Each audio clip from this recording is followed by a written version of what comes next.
وشق البحار. Baik, kita mulai. Bismillahirrahmanirrahim. Wassalatu wassalam ala rasulillah hamabad.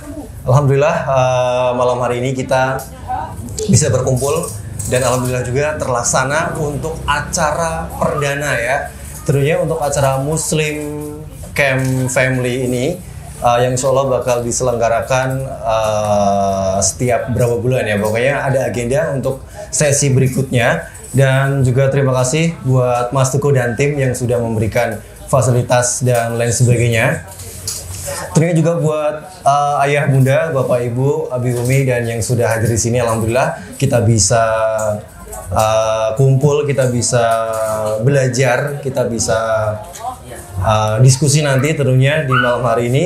Dan tentunya malam hari ini juga sudah bersama guru kami, ada Ustadz Abdullah Bastobroni yang tentunya akan memberikan nanti kajian parenting dengan tema pada malam hari ini adalah konsep pendidikan keluarga. Dan nanti ada di sesi berikutnya nanti ada perkenalan keluarga.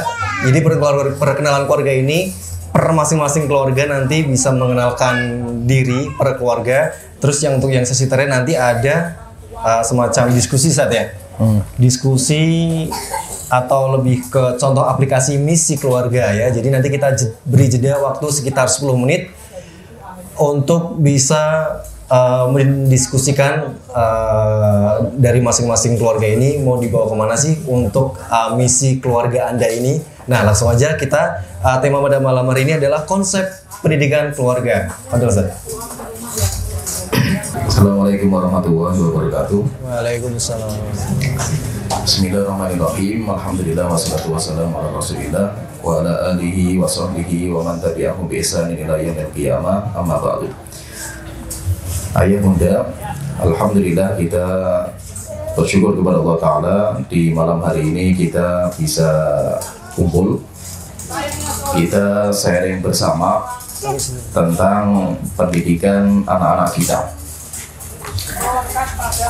Dan membahas tentang pendidikan itu sangat penting sekali karena kita semuanya punya tujuan, kita semuanya punya cita-cita dan kita punya harapan supaya anak-anak kita itu menjadi anak-anak yang soleh dan solihah.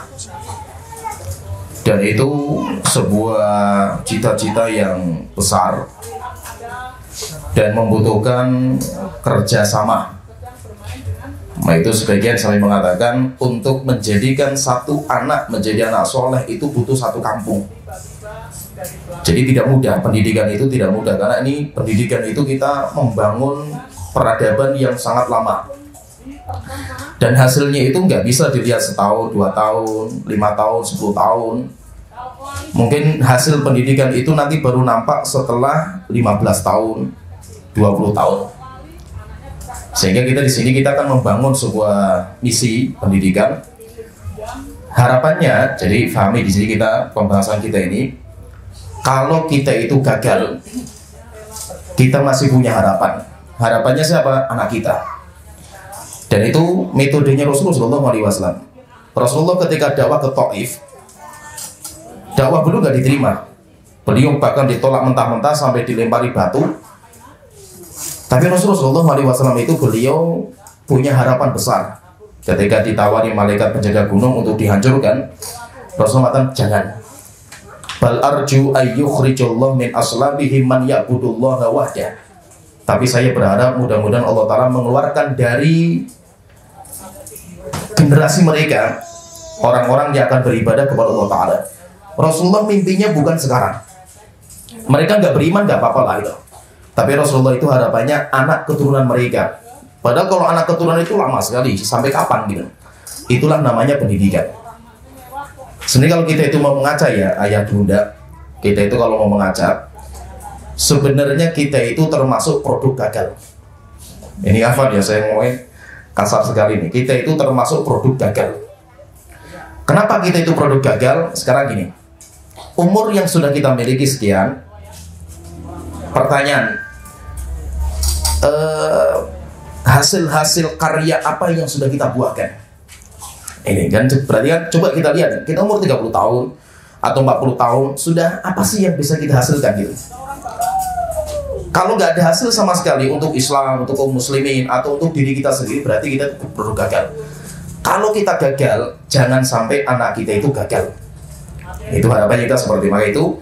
Kita sedikit di sini akan kita bongkar mindset, kita ulang kembali pendidikan kita supaya anak kita itu jangan seperti kita. Harus anak kita itu lebih baik daripada kita. Maka di sini ada beberapa poin penting yang ingin saya sampaikan tentang masalah pendidikan anak kita. Yang pertama, coba difahami sebentar, kita temanya nggak lama sih, 20 menit ya.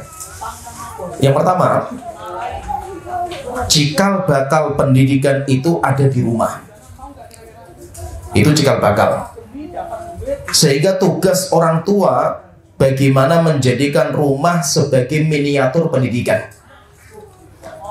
Ya, jadi pahami ya. Jadi pendidikan itu bukan sekolah. Ini harus kita pahami. Pendidikan itu bukan sekolah. Sekolah itu hanya salah satu dari macam-macam pendidikan.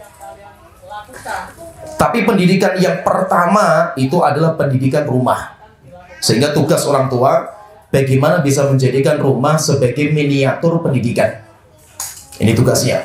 Jadi jadikan rumah itu sekolah pertama. Kayak miniaturnya lah itu. Ini yang pertama.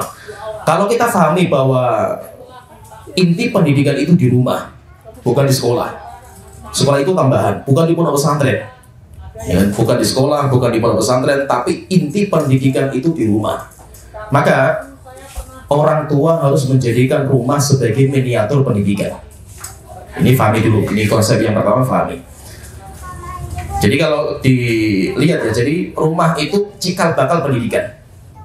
Rumah itu sebagai cikal bakal. Kemudian kedua, yang perlu kita pahami juga, anak itu akan belajar di 3 tempat.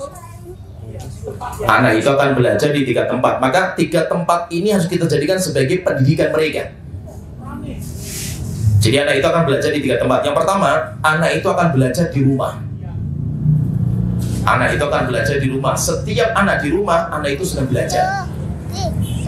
Kemudian kedua, anak akan belajar ke sekolah. Anak akan belajar ke sekolah. Berarti sekolah itu hanya sepertiga. Sekolah itu hanya sepertiga. Kemudian yang ketiga, anak itu akan belajar antara sekolah dengan rumah. Antara sekolah dengan rumah, yaitu mana itu? Masyarakat, lingkungan, pertemanan, pergaulan. Di situ nanti anak itu akan belajar. Jadi kita mungkin nggak bisa merubah masyarakat. Kita nggak bisa merubah masyarakat, tapi kita bisa merubah 2 minimal. Kita bisa merubah 2. Yang pertama, kita bisa merubah rumah kita sebagai miniatur pendidikan. Yang kedua, kita bisa mencarikan sekolah yang bisa menunjang pendidikan anak kita. Jadi insya Allah 2 ini kita bisa. Minimal 2/3 itu berhasil. Walaupun yang sepertiganya gagal. Sepertiganya itu mana? Lingkungan masyarakat. Kita nggak bisa membentuk lingkungan masyarakat supaya menunjang pendidikan anak kita. Tapi minimal apa? 2/3 ini berhasil. Yang pertama rumah, kemudian yang kedua sekolah. Nah, kita di sini kita nggak akan bicara tentang sekolah. Bagaimana konsep sekolah kita nggak akan bicarakan. Tapi akan kita bicarakan bagaimana membuat konsep pendidikan di rumah. Konsep pendidikan di rumah. Jadi yang akan kita bicarakan di sini itu kan mungkin, jadi saya katakan ya, pendidikan itu di 3 tempat ini. Makanya kenapa kok di Indonesia itu sering gagal? Konsep pendidikan itu sering gagal. Saya ada teman profesor di Jepang. Jepang itu pendidikan karakter terbaik. Jepang itu untuk membangun karakter masyarakat itu sukses. Sehingga masyarakat Jepang itu rapi, kemudian bersih, kemudian jujur, kemudian amanah. Itu Masya Allah, karakter itu menjadi karakter budaya masyarakat. Nah, banyak sekolah-sekolah di Indonesia itu yang sudah dibanding ke sana, ke Jepang, kemudian bawa konsep dari Jepang, terapkan di Indonesia, gagal terus. Makanya teman saya ini cerita, kenapa kok gagal? Padahal konsepnya sudah matang loh dari Jepang itu. Karena ada konsep pendidikan yang di Indonesia itu nggak ada. Yaitu apa? Konsep rumah dan konsep masyarakat. Jadi pendidikan karakter itu cuma di sekolah. Anak dilatih tentang hidup bersih, jujur, itu cuma di sekolah, cuma di pondok. Ketika di rumah, itu sudah hilang semua, itu teorinya hilang semua di rumah. Ketika di masyarakat, teorinya hilang semua, sehingga cuma sepertiga anak itu mendapatkan ilmu, dan sepertiga kalah dengan 2/3. Nah itu apa? Ini yang akan kita bicarakan itu. Kita insya Allah kita bisa mencarilah sekolah atau pondok pesantren yang bisa menunjang pendidikan anak kita. Bisa kita cari kemana saja. Tapi yang bisa kita bikin itu masyarakat mungkin lepas lah. Kita nggak bisa untuk membuat masyarakat supaya menunjang pendidikan kita. Dan yang kita bentuk di sini itu adalah pendidikan rumah. Bagaimana supaya pendidikan rumah itu berhasil? Nah, berbicara tentang pendidikan rumah, maka ada beberapa poin yang perlu difahami, dan ini mari kita ulang kembali. Kalaupun misalkan anak kita pertama, kedua kok belum kita terapkan seperti itu, yang mudah-mudahan anak ke berikutnya. Jadi anak-anak yang mungkin anak pertama gagal lah gitu, karena kita belum menerapkan konsep itu. Mudah-mudahan anak kedua gak apa-apa lah, kita ulang kembali. Nah, jadi di sini kita akan bicarakan bagaimana sih membangun misi pendidikan rumah itu seperti apa.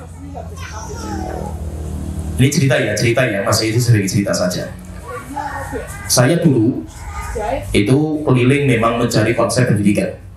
Saya sebenarnya itu nggak untuk sekolah saya itu mencari konsep pendidikan bukan untuk sekolah. Tetapi saya mencari konsep pendidikan itu untuk anak-anak saya. Saya keliling, mencari itu keliling mana saja, sampai ikut seminar dan yang lainnya lah. Termasuk seminar-seminar yang umum. Sampai mendapatkan sebuah konsep di seminar, Masya Allah lah, bagi saya bagus sekali itu. Karena sesuai dengan ilmu yang diterapkan di salaf. Walaupun mereka bukan seperti itu, tapi kita lihat konsepnya itu bagus. Dan rupanya saya pelajari lebih dalam lagi, rupanya itu yang diterapkan di negara-negara maju sekarang. Finlandia, Jepang, itu diterapkan seperti itu. Dan hasilnya sukses, berhasil hasilnya itu. Nah itu kita pengen terapkan di kita. Tapi insya Allah kita, alhamdulillah kita punya sistem pendidikan terbaik, yaitu pendidikan ulama salaf kita. Jadi dalam membangun misi keluarga itu ada beberapa poin yang perlu kita pahami. Yang pertama, saya tegaskan, ayah dan bunda harus satu misi. Ini yang pertama, ayah dan bunda harus satu misi. Terus bagaimana cara membuat misi ayah dan bunda ini, bagaimana ini? Caranya harus sering diskusi, bahkan terkadang harus belajar bareng. Maka alhamdulillah kita adakan pertemuan seperti ini supaya bahwa kita belajar bareng. Bukan hanya bunda yang belajar, karena biasanya kalau parenting itu yang datang bundanya saja. Ibunya yang datang, bapaknya nggak peduli kan itu. Akhirnya ibunya pengen menerapkan konsep pendidikan dari pendidikan parenting yang didapatkan, bapaknya nggak ikut campur-campur kan itu. Akhirnya gagal. Bangun konsep pendidikan rumah itu harus suami dan istri. Harus ayah dan bunda itu satu misi. Bagaimana caranya? Caranya ya belajar bareng. Maka kita di sini kan alhamdulillah kita sempatkan belajar bareng. Dengan cara apa? Anda sekarang anak ada yang ngurusi. Anak ada yang ngurusi di sana itu. Nah, sekarang ayah dan bunda fokus. Kita di sini akan belajar bareng bagaimana cara membangun misi keluarga. Jadi ayah dan bunda itu harus sering diskusi, sering rapat, kemudian sering menyatukan misi. Mau kita bawa kemana ini? Mau kita bawa kemana? Pendidikan anak kita itu mau kemana? Nanti kita latih bagaimana cara menyatukan misi. Di sini kita latih sedikit lah. Saya dulu cerita ya. Ini istri saya juga ada di sini. Jadi saya dulu, ketika saya mendapatkan konsep pendidikan, saya ikut seminar sendiri waktu itu. Saya melihat, Masya Allah ini bagus ini. Masih itu saya lihat jarang di kita jarang. Konsep seperti itu bagusnya itu jarang. Tapi itu konsep umum, orang-orang umum yang mengajarkan itu. Saya datang sendiri waktu itu, akhirnya saya pulang diskusi sama istri saya. Tapi mentok biasanya itu, suami istri kalau diskusi itu gebrek lah istilahnya itu. Jadi saya punya pendapat A, istri punya pendapat B, ribut. Akhirnya malah nggak ngomong lagi satu hari di situ lah itu. Itu biasa kayak gitu. Caranya bagaimana? Ini nggak bisa ini kayak gini tuh. Akhirnya apa? Alhamdulillah waktu itu ada seminar yang kedua. Yes, saya sama istri itu apalagi saya punya anak waktu itu kan, berapa itu anak saya waktu itu, tak bawa ke Salatiga. Nah, saya ke Salatiga pas ada seminar itu. Seminarnya di Semarang, di Semarang lah. Nah, saya bawa ke Salatiga, modelnya apa? Anak tak didikan mertua, orang tua saya. Jadi kalau pagi tak tinggal, anak tak taruh Salatiga, saya sama istri berangkat. Seminar dari pagi sampai sore. Pulang nanti setelah itu besok berangkat lagi. Di situ akhirnya apa? Kita sama istri itu satu misi gitu, belajar bareng. Nah, saya pengennya konsepnya seperti ini. Kamu sepakat nggak? Kalau ikut seminar itu, oh iya bagus itu konsepnya itu. Akhirnya apa? Saya sama istri sekarang satu misi, satu konsep. Bagaimana caranya? Kalau waktu itu saya memang istri tak ajak. Saya cari, dapat, istri tak ajak. Sampai akhirnya alhamdulillah saya sama istri saya itu satu misi. Ketika, ini pahami ya, ketika kita sudah satu misi, kita nggak peduli omongan orang. Mau mertua ngomong, mau tetangga ngomong, mau orang tua ngomong, nggak peduli, terserah. Yang penting saya sebagai orang tua anak saya, istri sebagai ibunya, kita sudah satu misi. Dan rupanya berat loh. Berat ketika kita itu diomongi orang. Nah itu apa? Kalau kita nggak satu misi, bahaya. Jadi contohnya ya, saya contohkan ini contoh saya sendiri lah. Anak saya itu, ketika saya paham konsep ini ya, akhirnya apa? Anak saya nggak tak TK-kan Abbas waktu itu. Terus nggak usah sekolah TK nak. Nah terus kerjanya apa di rumah? Main sebebas-bebasnya, puaskan masa kecil Anda nak, wis bebas. Akhirnya kok target hafalan nggak ada, pelajaran nggak ada, main kerjaannya wis. Nah ini cerita ya. Mertua saya, uminya istri saya itu kan guru. Akhirnya di rumah seringnya protes, marah. Ini anakmu jadi apa kan gitu. Yang lain sudah pada hafal surat ini, anak kamu belum dapat apa-apa. Ini mau apa kan gitu. Ketika kita sama istri sudah satu misi, nggak peduli orang mau ngomong, terserah lah gitu. Kenapa? Karena kita sudah satu misi. Terserah orang mau ngomongin, saya nggak peduli kan gitu. Yang penting anak saya gembira. Karena misinya saya 0-7 tahun itu memuaskan anak. Anak saya gembira, anak saya bahagia, anak saya nggak ada tekanan. Itu misi saya. Makanya yang penting itu apa? Membangun misi keluarga itu suami istri, ayah bunda itu harus satu misi. Kalau memang Anda nggak bisa menyatukan misi, ya harus orang lain yang bisa menyatukan. Dengan cara apa? Ya ikut belajar seperti ini gitu. Nah, jadi poin yang pertama Fahri ya, dalam membangun konsep pendidikan keluarga itu harus satu misi. Satu misi, ayah dan bunda harus satu misi. Mau dibawa kemana pendidikan anak kita ini? Kemudian yang kedua, antara ayah dan bunda itu punya porsi pendidikan sendiri-sendiri. Dan itu pahami ini. Ini harus pahami, penting nih. Pendidikan itu bukan kewajiban ibu. Bukan kewajiban ibu. Maka tolong bunda-bunda, Anda jangan mengambil 100% porsi pendidikan anak Anda. Bahaya kalau seandainya semua pendidikan serahkan ke uminya. Itu bahaya. Anak kita bisa hancur. Mentalnya nggak kuat nanti anak kita ini. Anak kita itu butuh orang tua semua, baik ayah maupun bunda. Maka di sini alhamdulillah ini sekarang kita pengajian di sini kan ayahnya datang, bundanya datang. Nah ini kesempatan di sini saya berbicara.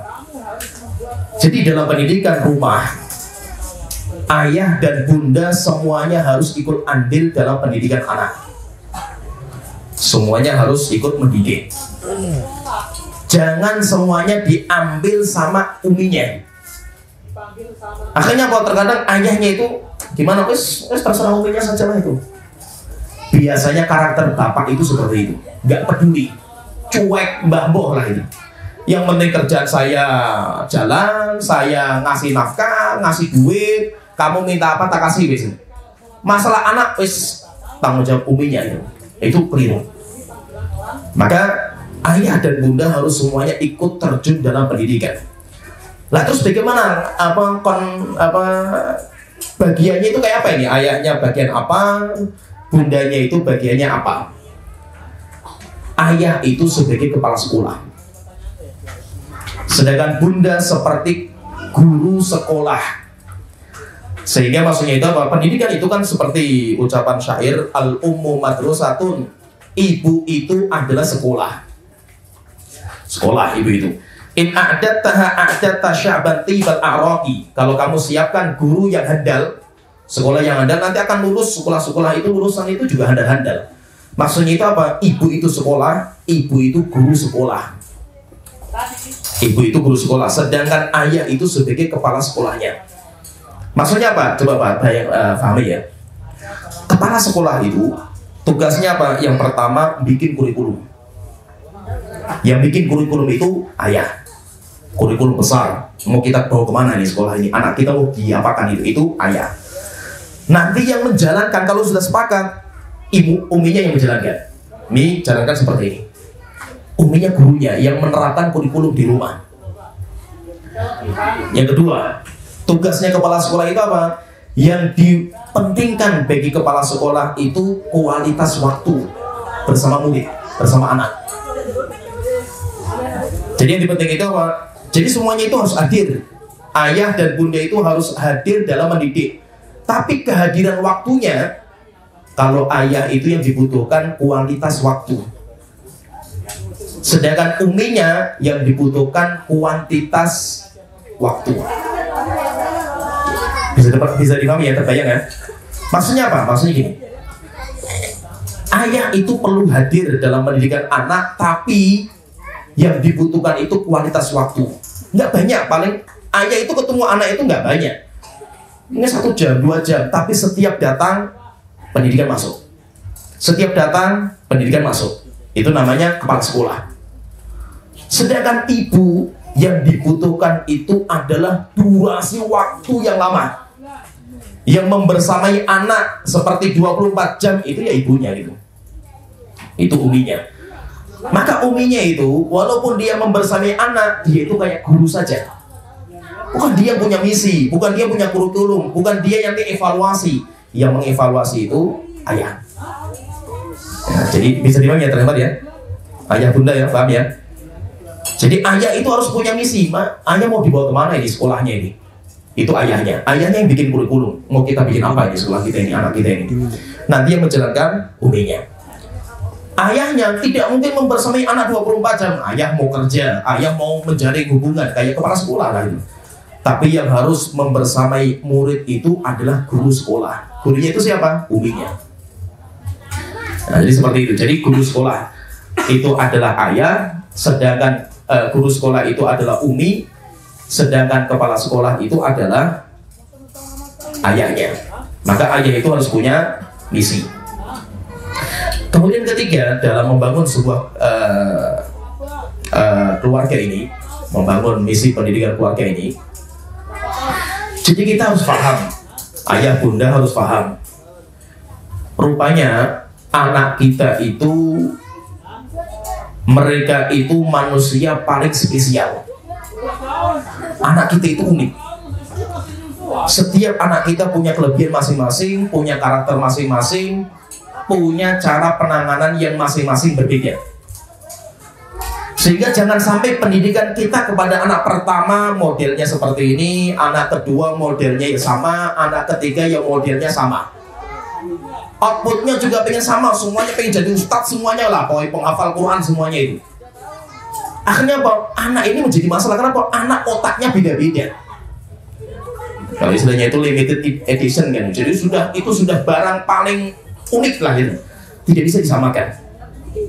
Maka ayah bunda coba, ayo kita masih mikir bareng, anak anda itu siapa, dan anak anda itu potensinya di mana, karakternya di mana. Anak pertama, oh seperti ini anak saya itu yang pertama, anak kedua oh seperti ini. Akhirnya apa? Orang tua itu coba berdua itu rapat, sehingga apa? Coba cara penanganan anak pertama, kedua, ketiga, keempat itu semuanya berbeda-beda. Semuanya punya potensi yang berbeda-beda, semuanya punya karakter berbeda-beda, dan semuanya punya keinginan yang berbeda-beda. Orang tua itu, fahami, orang tua itu bukan memaksa anak untuk mengikuti keinginan orang tua. Tapi pendidikan itu orang tua yang memberikan fasilitas keinginan anak.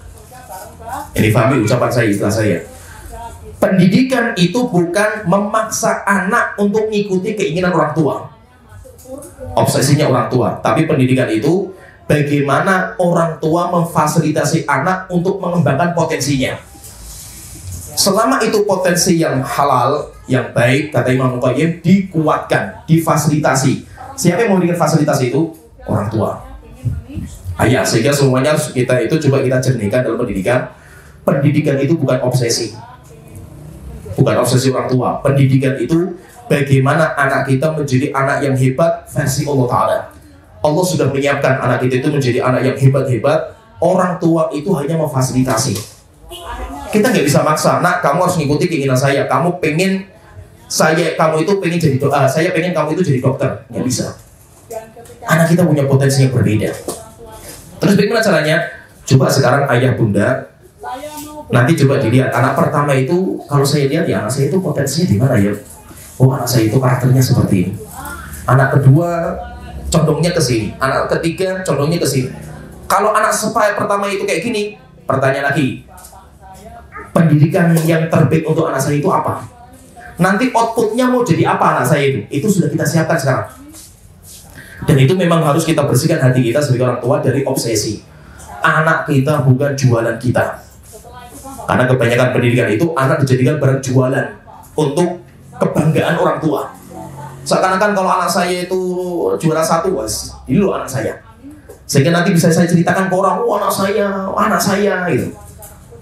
Nah, bukan, pendidikan itu bukan obsesi orang tua, tapi pendidikan itu bagaimana anak itu bisa potensinya kuat sesuai dengan apa yang Allah fitrahkan kepada dia. Orang tua tugasnya memberikan fasilitas. Jadi orang tua itu memfasilitasilah bagaimana kita itu supaya anak kita itu menjadi orang-orang yang hebat. Kemudian poin jam berapa? Dah. Berapa menit? Terakhir ya, ini yang terakhir. Jadi yang terakhir ini, nanti insya Allah kita terapkan apa yang saya sampaikan, poin-poin penting tadi. Nanti coba kita olah, kita terapkan, kita coba berlatih. Kemudian yang terakhir yang perlu saya sampaikan, pendidikan anak kita itu harus kita rubah. Jangan sampai pendidikan itu hanya warisan dari orang sebelum kita. Maksudnya gini, karena ini berat, memang merubah ini berat. Jangan sampai bapak saya, ibu saya dulu ngajari saya seperti ini, itu akan saya terapkan untuk anak saya dan untuk ya semua di bawah saya ini. Tergambar gak? Paham gak ini maksud saya apa yang saya mau ngomongin? Jadi gini, kita harus bisa memotong jalur pendidikan. Coba. Kita harus bisa memotong jalur pendidikan. Maksudnya gini, apa ya, saya pengen mengutarakan itu bahasanya yang apa ya. Jadi gini, coba garis pendidikan kita. Mungkin bapak saya dulu didik sama kakek saya didik bapak saya. Bapak saya didik saya seperti kakek saya didik bapak saya, ya kan? Kemudian nanti bapak saya didik saya seperti kakeknya didik, ya, seperti saya pun didik anak saya kayak bapak saya didik saya itu. Maksudnya ini warisan pendidikan ini harus kita potong.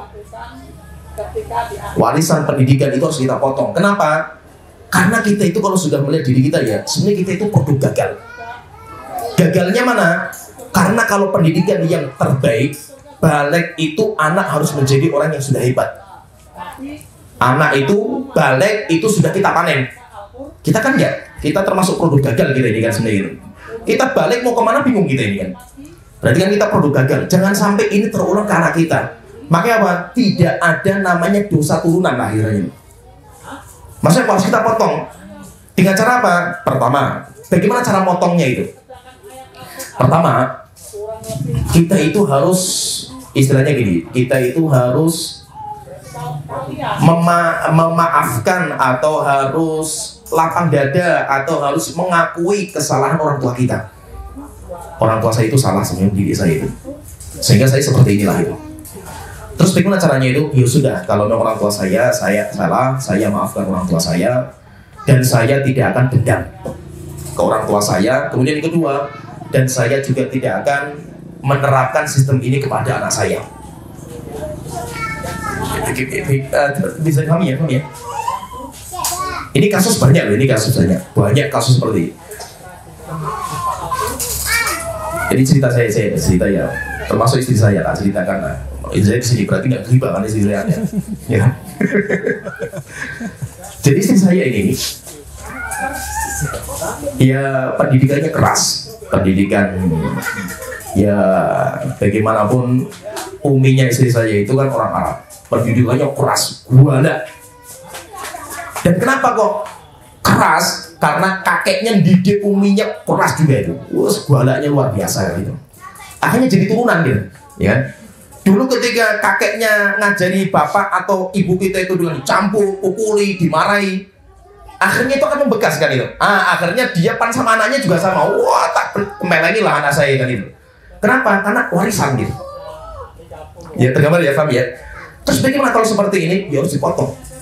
Harus dipotong.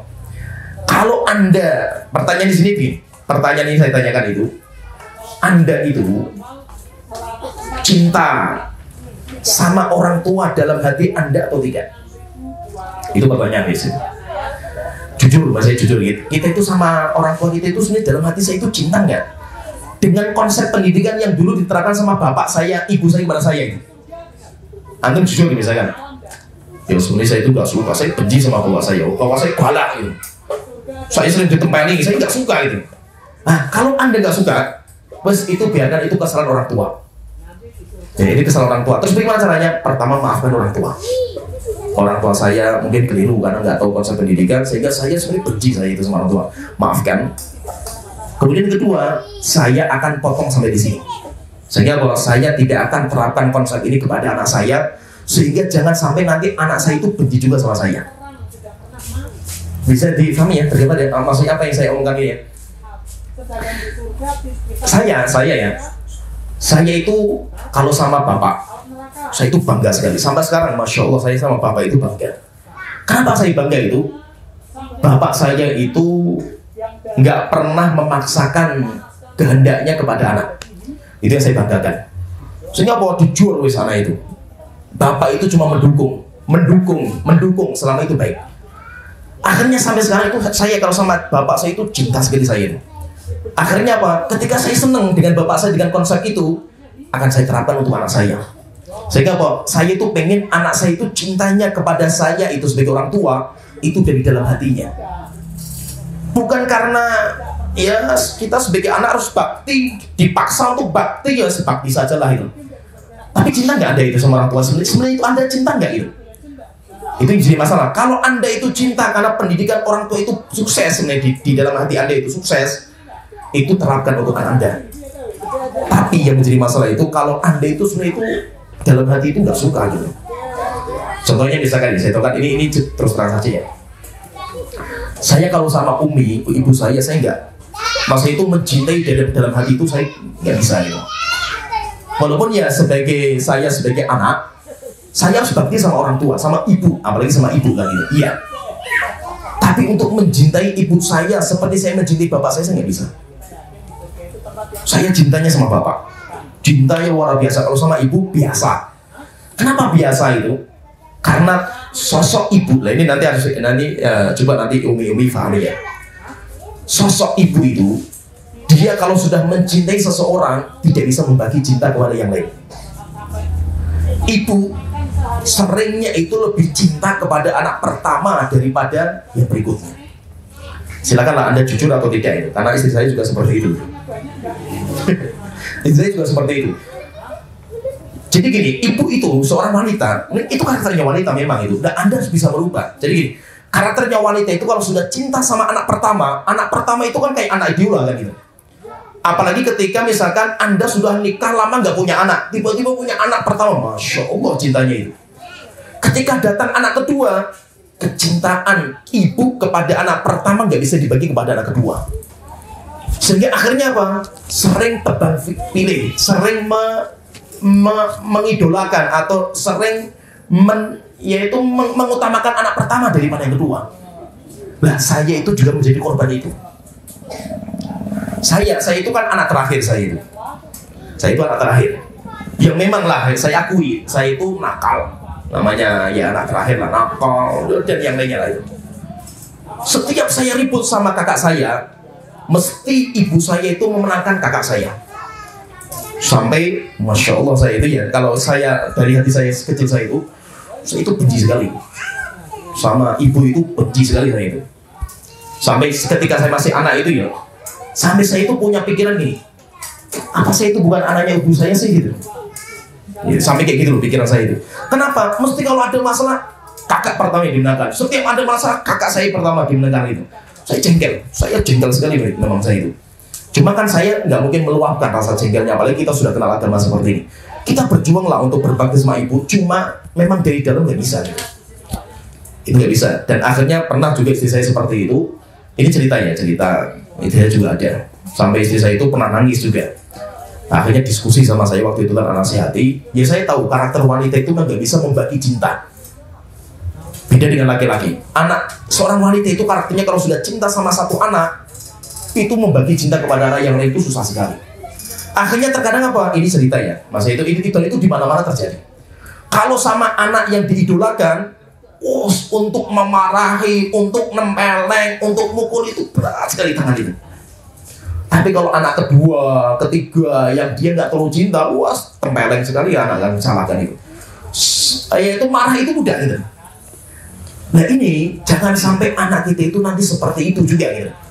Terus bagaimana caranya itu? Kesalahan orang tua kita itu kita putus. Jangan sampai kita seperti inilah gitu. Maka gini, maksudnya itu yang perlu saya ingatkan itu sebenarnya gini, Anda itu sama ayah dan bunda itu secara hati jujur, Anda itu cinta atau tidak? Cinta dari hati deh maksudnya. Bukan karena itu orang tua kita yang kita bakti, bukan. Kenapa kok saya cinta? Karena pendidikan bapak ini kalau untuk saya pas ini. Saya senang dengan pendidikan model seperti itu. Coba model seperti itu terapkan untuk anak Anda. Harapannya apa? Semoga anak kita itu cinta sama kita sebagai orang tua itu dari dalam hati. Sehingga terus namanya anak itu teringat sama orang tuanya, kemana-mana orang tuanya dipikirkan. Kenapa? Cintanya itu dalam hatinya gitu. Jangan sampai apa? Anak itu muamalah sama orang tua kayak muamalah bos sama bawahan. Sehingga kalau di depan kita, masya Allah, anak kita itu baik-baik, mantap-mantap lah gitu, top wes. Sehingga kita melihat anak kita itu wes baik-baik lah gitu. Tapi kalau di belakang kita, wes hancur lah anak kita itu. Jangan kita seperti itu. Anak kita nggak boleh seperti itu.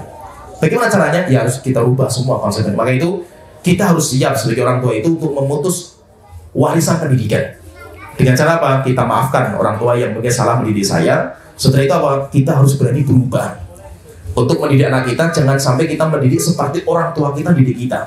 Kecuali kalau kita itu bangga dengan orang tua kita, dengan konsep pendidikan dia kepada kita, nah itu kita terapkan untuk anak kita.